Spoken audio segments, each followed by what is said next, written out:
Welcome to 1984 lore, and today we consider another major character of the story, the lover of Winston and the rebel from the waist down, Julia. Along with Winston and O'Brien, Julia is one of the three main characters of the novel and an important step for Winston in his progression towards his greater defiance of the party and eventually into the arms of the Ministry of Love. So who is Julia? Julia is a dark-haired, freckled-faced girl who works in the fiction department of the Ministry of Truth, the same place Winston works as a mechanic on the novel-writing machines. These devices artificially create novels and other literature for prole consumption, one of many means by which the party maintains its grip over the ignorant masses. At the opening of the novel, Winston is highly wary of her as he considers her just the type of person to spy on him for any signs of unorthodoxy and to turn him in to the thought police. In one instance, Winston caught her glancing at him, an experience that filled him with black terror.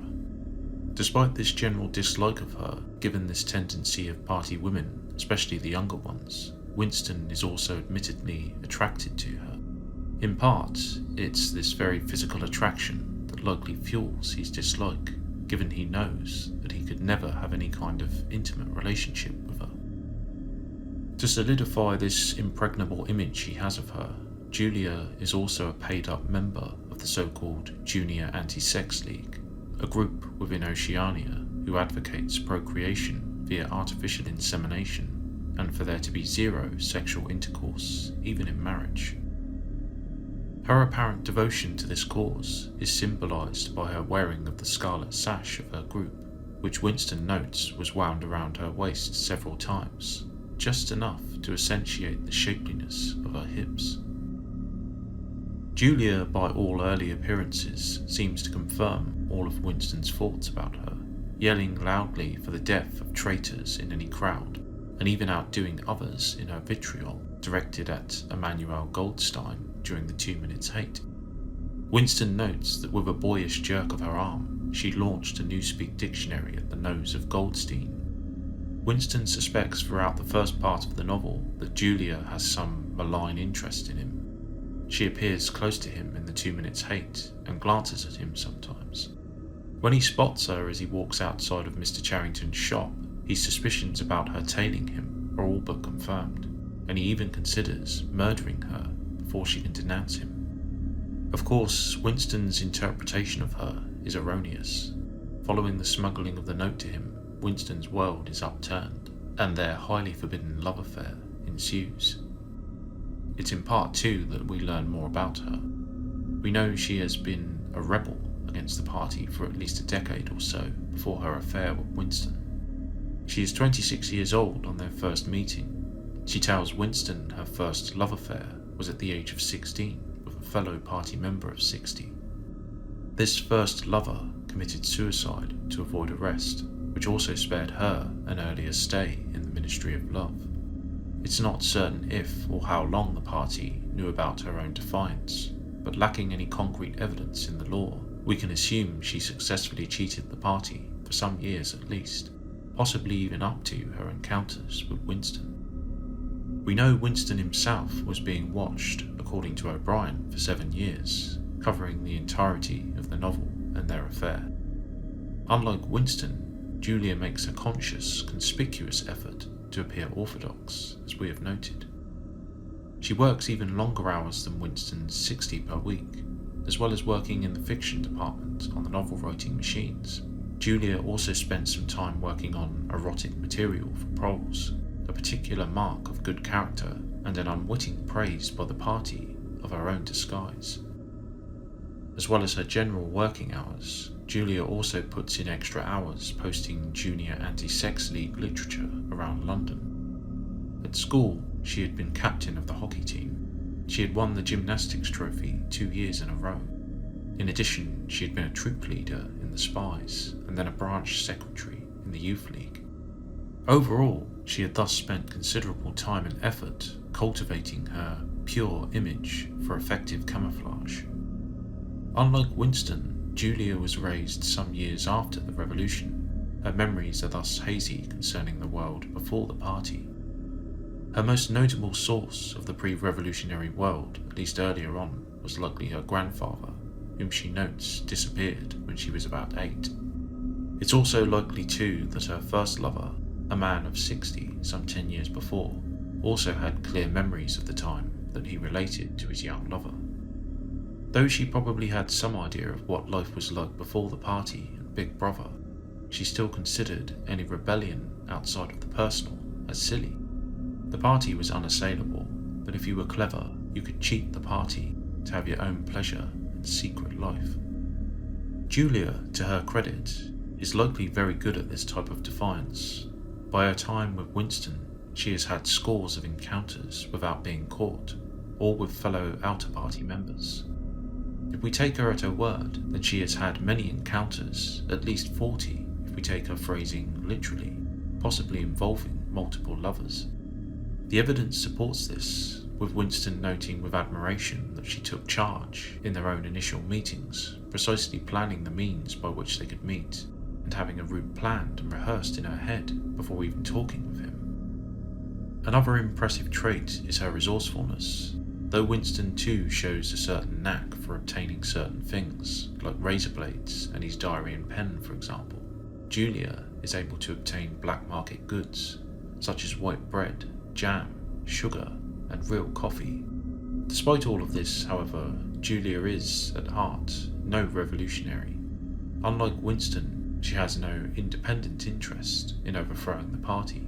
Indeed, as touched upon already, she has no genuine belief that this is even possible.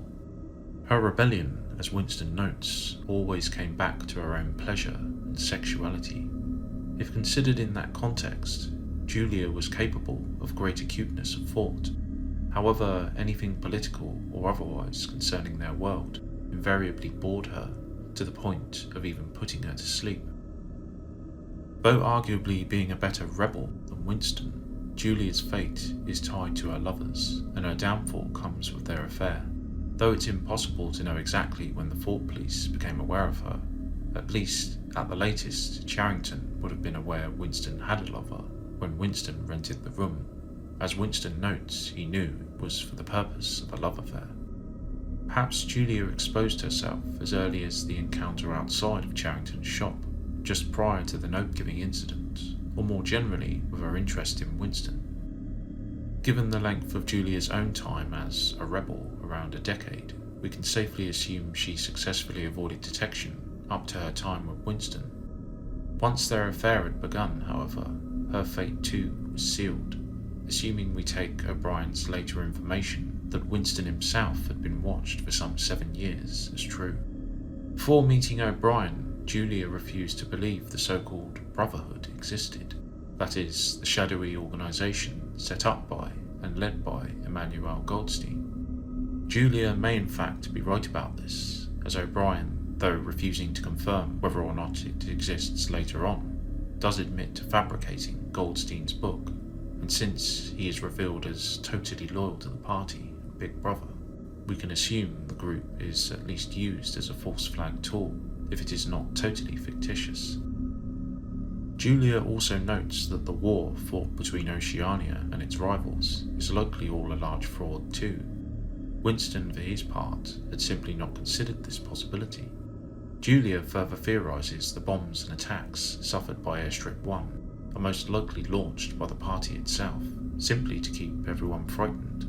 Though she did not read the book herself, only partially listening to parts of it, this does roughly tally with O'Brien's description of reality. The endless war is indeed a mechanism by which the party maintains its grip over Oceania, and the wars fought are much smaller scale and controlled than may be assumed by most, in contrast to previous warfare. A final interesting take given to us by Julia is on her clear understanding of the party's ironclad grip on the sexual act. Sex is, by its very nature, threatening to party control. As an intimate act between individuals, it can obviously create and strengthen bonds outside of love for the party and Big Brother. Sex, she notes, also uses energy and creates contentment the party wants individuals to reserve solely for devotion to it and Big Brother. Winston notes that, unlike himself, Julia was fully cognizant of the party's reasoning behind its heavy control of sex. Sex's only function was to produce children for the service to the party. Their affair then, despite Julia's own political and ideological apathy, is ironically a political act, a very physical repudiation of devotion to the party, Big Brother, for a strong devotion to one another, most physically represented in the sexual act. Later in the novel, this naturally becomes the focus of O'Brien and the party's efforts when finally breaking Winston's spirit. After having suffered every humiliation and injury, it was his love for Julia that endured up to his time in room 101. By the end of the second part of the novel, Julia's suspicions on the falsity of the resistance are confirmed, and she too is taken along with Winston. Sadly, this was the last time the two would see each other as themselves. Julia is punched in the stomach and is hauled unceremoniously out of the room. The next Winston we see of her is much later, and unfortunately, we only have O'Brien's words to guide us up to then. Though Winston's question on whether she was tortured went unanswered, it's very probable she was.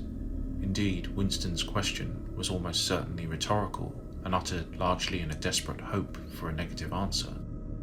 Winston himself muses earlier on in his own interrogation that the beatings, interminable questioning and confessions were all part of the course, and thus likely suffered by Julia too. O'Brien informs Winston that Julia broke quickly, her conversion being a textbook case. To be fair to her, Julia loosely predicts such an outcome just before they are caught, though she thinks, like Winston, that the feelings they have for each other within were unreachable. They could, she says, force them to say anything, but their feelings would remain inviolate. With nothing else to go on, we can assume Julia broke quickly, broadly suffering a similar ordeal to Winston. I say broadly, as given she was converting quickly, it's likely her time in the Ministry of Love was much shorter. Winston, by contrast, was a difficult case, according to O'Brien. Julia was likely released before Winston, like him, broken physically and mentally by the experience. Julia admits she betrayed Winston, that is, in the same manner he did in room 101. Sadly, the love the two once felt had been destroyed by the party, their love replaced by that for Big Brother. As with the deeper level of control demonstrated over the individual itself, the destruction of their relationship also showcases the potential control that a totalitarian state can have over the most intimate bonds too. So, that was Julia, one of the three main characters of 1984 explored. A woman of exceptional guile, intelligence and bravery, unfortunately crushed by the all-powerful party in Orwell's dystopian world. What do you think about Julia? Let us all know in the comments, and remember, Big Brother is watching you.